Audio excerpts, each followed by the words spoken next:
Welcome everyone, welcome to Sandeep astrology.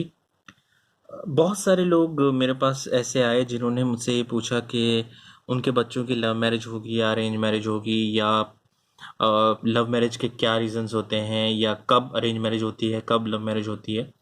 तो आज उसी विषय को लेकर के मैं आपके सामने आया हूँ।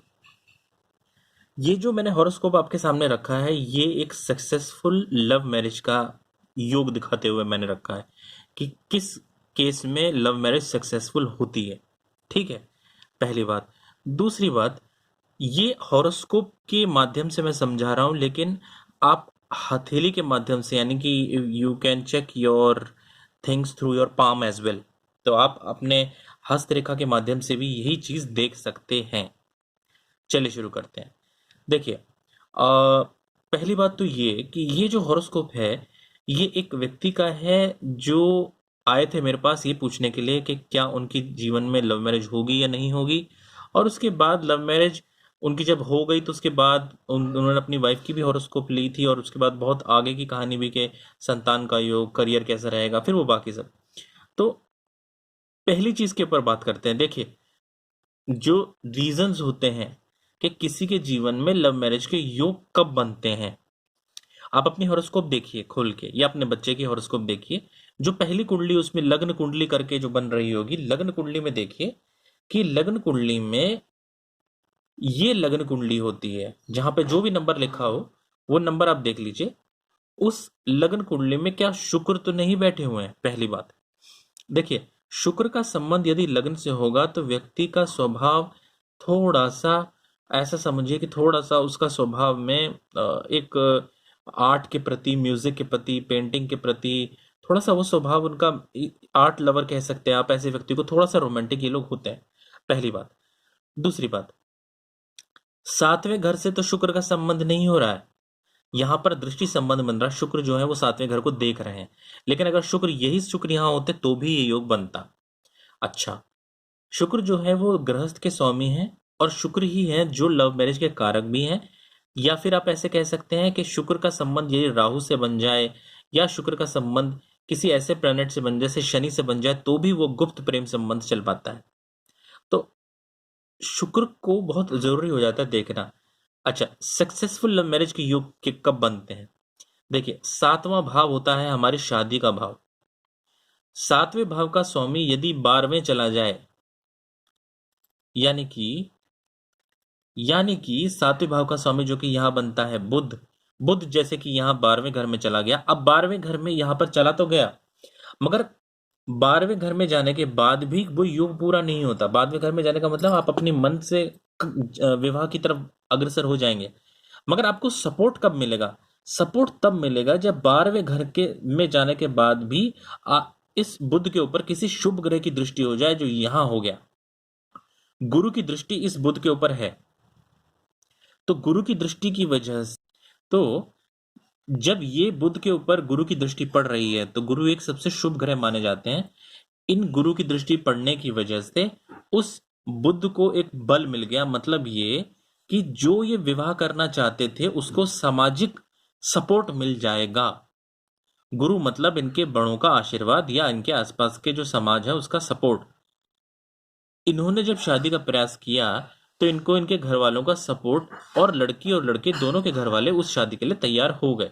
तो उस गुरु के सपोर्ट की वजह से चीजें जो हैं वो इनके फेवर में हुई, और सब कुछ आसानी से हो गया। ये एक योग हो गया शादी का, जिसमें लव मैरिज भी हुई और लव मैरिज सक्सेसफुल भी हुई। आगे बात करते हैं। इस हॉरोस्कोप में और भी चीजें हैं कि भाई उनके हॉरोस्कोप में क्या कोई दिक्कत तो नहीं है, या कोई ऐसी कोई प्रॉब्लम तो नहीं है, वो एक अलग बात है। लेकिन इस हॉरोस्कोप में जो सबसे बड़ी जो चीज थी वो ये थी कि क्या व्यक्ति लव मैरिज करेगा, या वो व्यक्ति अगर लव मैरिज करेगा तो क्या उसकी लव मैरिज में कोई प्रॉब्लम तो नहीं है। इससे मैंने आपको ये समझाने की कोशिश करी कि इस हॉरोस्कोप के अंदर में वो योग हैं जो ये साबित करते हैं कि ये व्यक्ति लव मैरिज करेगा और कामयाब लव मैरिज करेगा। आगे बढ़ते हैं। जब भी किसी व्यक्ति का सातवें भाव का संबंध, अगर सातवें भाव का संबंध 12वें भाव से हो जाए, शुक्र से हो जाए, ऐसा समझिए किसी सेपरेटिव टेंडेंसी से भी हो सकता है, तब भी ये योग बनता है। मगर अगर उस सातवें भाव के स्वामी पर किसी शुभ ग्रह की दृष्टि हो जाती है, तब उस योग को बल मिलता है और वो योग घटित हो जाता है और लव मैरिज हो जाती है। ठीक है। सातवें भाव के स्वामी का संबंध पांचवें घर से बनता है, तब भी ये योग होता है। तब भी लोगों का अफेयर चलता है, उनकी शादी लव मैरिज की तरफ बढ़ती है। आगे बढ़ते हैं। देखिए, अगर आपकी हथेली में अगर आप जाएं, हथेली में जो आपकी सबसे छोटी उंगली होती है, जिसे हम बुध की उंगली बोलते हैं, उसके नीचे भी विवाह रेखा होती है। अगर विवाह रेखा जो है वो सीधी हो और उसके बराबर में एक और लाइन हो, वो भी एक प्रेम संबंध को दर्शाता है। अगर विवाह रेखा जो है वो बटी हुई है, नीचे की तरफ चली जाए या दो रेखाएं बन जाएं, तो ये सेपरेटिव टेंडेंसीज दिखाता है। ये दिखाता है कि ऐसे व्यक्ति का अपनी विवाह के बाद संबंध में कोई प्रॉब्लम आ सकती है। अगर विवाह रेखा जो है वो डाउन की तरफ चल जाए, तो भी ये सेपरेटिव दिखाता है टेंडेंसीज। थोड़ा सा विवाह में थोड़ा सा ऐसे समझिए कि थोड़ा सा नेगेटिविटी आ सकती है। मगर नेगेटिव चीज इससे ज्यादा ये होती है कि अगर विवाह रेखा के पैरेलली कोई और भी लाइन हो, तो वो ही दिखाता है कि इनका प्रेम संबंध रह चुका है। अब सक्सेसफुल मैरिज में ये सबसे ज्यादा जरूरी होता है कि भाई सातवें घर का संबंध 12वें घर से, शुक्र से या किसी नेगेटिव वाले ग्रह से भी अगर बनता है, तो उसको गुरु का सपोर्ट मिल जाए या किसी शुभ ग्रह का सपोर्ट मिल जाए, तो वो योग बन जाते हैं। अगर सातवें घर पे कोई नेगेटिव प्लैनेट हो, जैसे मान लीजिए यहाँ राहु बैठ जाए, तो भी वो लव मैरिज के योग बनाता है, मगर उसमें थोड़ा सा खिंचाव होता है, ये मान के चलिए। दूसरा, अगर ऐसा समझिए कि अरेंज मैरिज के योग कब होते हैं। देखिए, लव मैरिज के योग अगर आपको पता चल गए, अरेंज मैरिज के योगों में ये होता है कि भाई सातवें घर का संबंध जो है वो किसी भी भाव से हो जाएगा, मगर वो एक नॉर्मल योग चल रहा है, उसके अंदर में किसी शुभ ग्रह का दृष्टि नहीं है, या शुभ ग्रह की दृष्टि भी तो पड़ रही है मगर उसमें किसी नेगेटिव प्लैनेट का इन्फ्लुएंस नहीं है।